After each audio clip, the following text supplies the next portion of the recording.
O que você vai ver agora, os meteorologistas tentam esconder atrás de siglas técnicas. Eles falam de pressão barométrica, cisalhamento do vento e baixas tropicais. Mas a realidade é muito mais brutal. Eles chamam de rota histórica. Eu chamo de zona de sacrifício. Se você vive ali, você não está apenas morando em uma casa, você está vivendo sobre um alvo. A pergunta não é se a destruição vai chegar, mas quanto tempo você tem até que tudo o que você construiu desapareça. Hoje, vamos desmontar essa máquina de destruição peça por peça. Bem-vindos ao 221B. Tudo começa a mais de 8.000 quilômetros de distância da costa americana. Na costa ocidental da África, o calor do Saara encontra o ar úmido do oceano e cria ondas atmosféricas, perturbações que viajam para o oeste como fantasmas em busca de combustível. O combustível que elas precisam tem uma temperatura específica, 26,5 graus Celsius.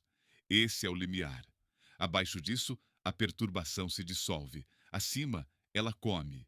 O mecanismo é um motor de combustão atmosférica. O oceano aquecido evapora a água.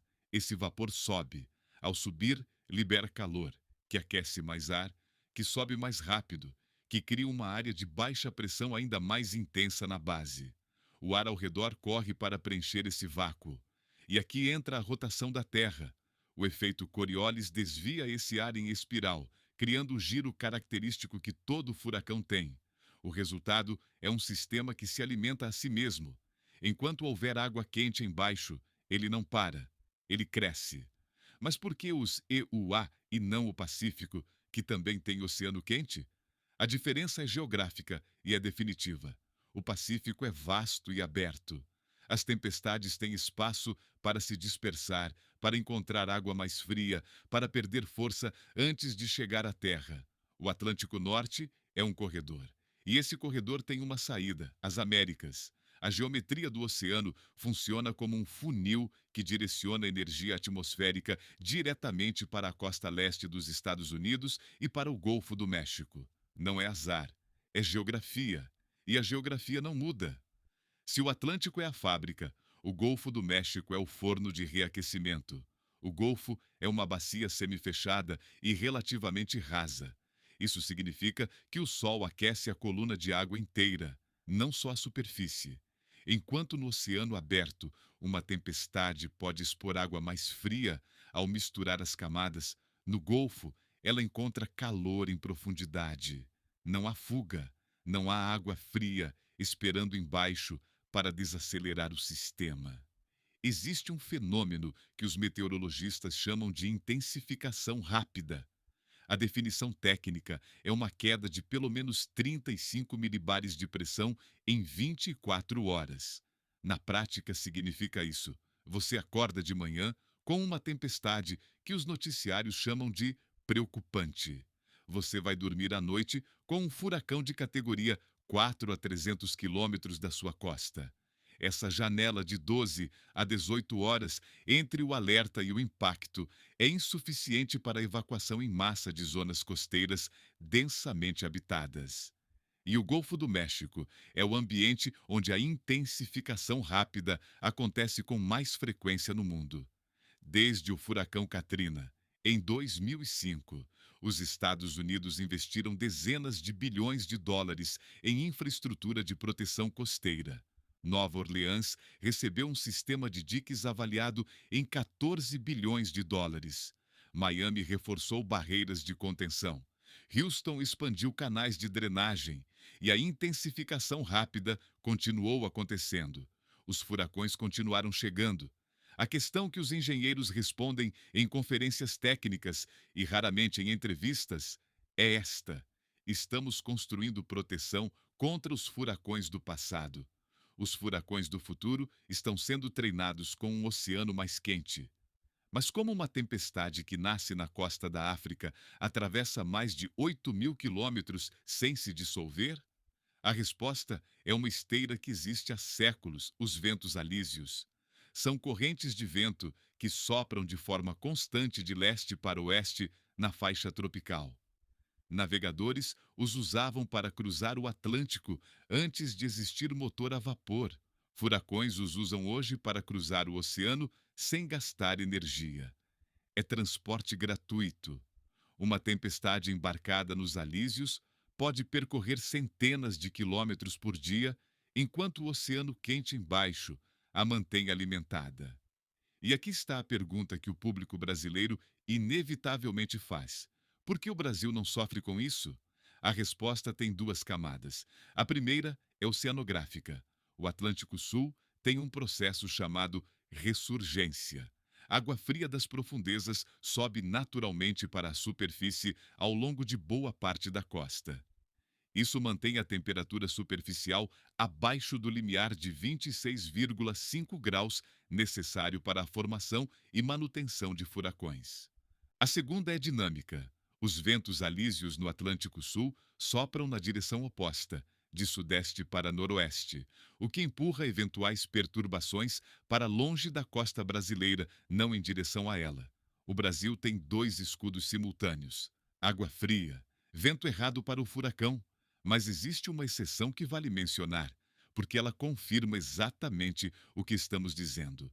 Em março de 2004, o furacão Catarina atingiu o litoral de Santa Catarina.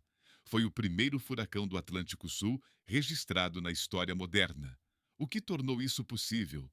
Uma combinação raríssima de condições: temperatura superficial ligeiramente acima do normal naquela região naquele mês específico, combinada com uma configuração atmosférica que não havia sido registrada antes.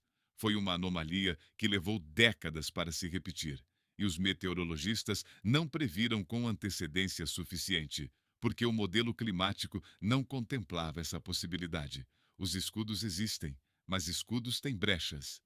Existe um setor que não opera com otimismo, que não anuncia paraíso, que só trabalha com probabilidade e perda esperada: o mercado de seguros. E o que esse mercado está fazendo nos últimos anos é o sinal mais honesto sobre o risco real de morar na costa americana.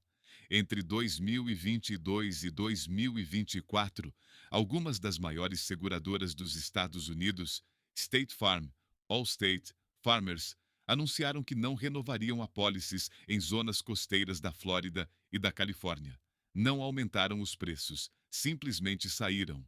Quando uma seguradora decide que o risco é incalculável, ela não cobra mais. Ela vai embora. Os números ajudam a calibrar o tamanho do problema. O furacão Katrina, em 2005, causou prejuízos estimados em 125 bilhões de dólares, o equivalente a mais de 190 bilhões em valores atuais. O furacão Harvey, em 2017, inundou Houston e gerou perdas de 125 bilhões de dólares adicionais. O furacão Ian, em 2022, deixou um rastro de 113 bilhões de dólares de destruição no sudoeste da Flórida.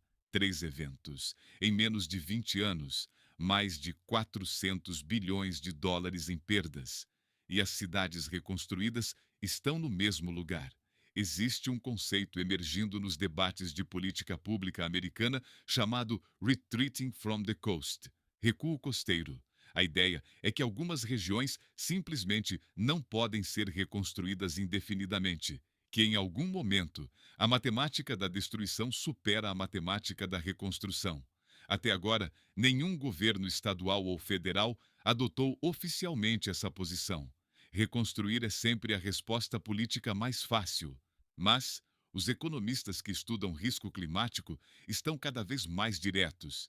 Estamos subsidiando com dinheiro público a permanência de pessoas em zonas que o mercado privado já abandonou. Quando um furacão categoria 4 se aproxima e a ordem de evacuação é emitida, acontece algo que os relatórios oficiais raramente descrevem com clareza. Uma parte da população pega o carro, reserva um hotel a 500 quilômetros de distância e espera a tempestade passar em segurança. A outra parte fica, não porque seja imprudente, não porque não entenda o risco, mas porque não tem para onde ir, porque não tem carro, porque não tem dinheiro para hotel, porque tem animais, porque tem família que não pode se mover, porque perdeu o emprego se sair. Depois de cada grande furacão, Acontece algo que a maioria das pessoas não percebe porque não está nos noticiários. Uma parte dos atingidos simplesmente não volta. Eles não reconstroem. Eles somem das estatísticas locais e aparecem nas estatísticas de outras cidades, outros estados.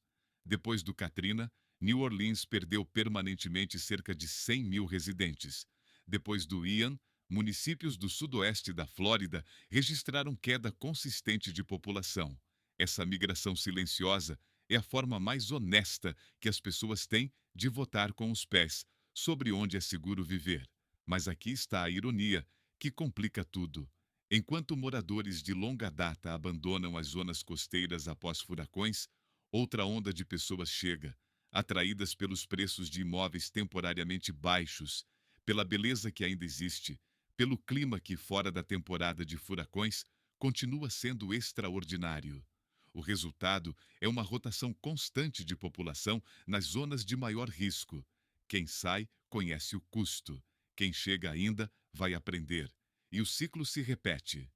A geografia que faz das praias americanas um dos destinos mais desejados do mundo é exatamente a mesma que as coloca no caminho dos furacões mais intensos do hemisfério norte. Isso não é uma metáfora, é física. O mesmo oceano quente que cria aquela água transparente e aquele pôr do sol inigualável é o combustível que transforma depressões tropicais em monstros de categoria 5. A beleza e o perigo têm a mesma fonte. Não existe uma sem a outra. Agora, eu quero a sua leitura, mas com uma camada a mais do que a pergunta simples. Você mora ou já morou em zona de risco? Passou por uma evacuação? Conhece alguém que não voltou depois de um furacão? Ou a pergunta é puramente hipotética para você? E você pode respondê-la sem o peso de quem já perdeu algo? Conta nos comentários. Esse tipo de perspectiva, de quem viveu, não só de quem assistiu, é o que transforma um vídeo numa investigação real. Se inscreve no 221B. O próximo dossiê já está em produção.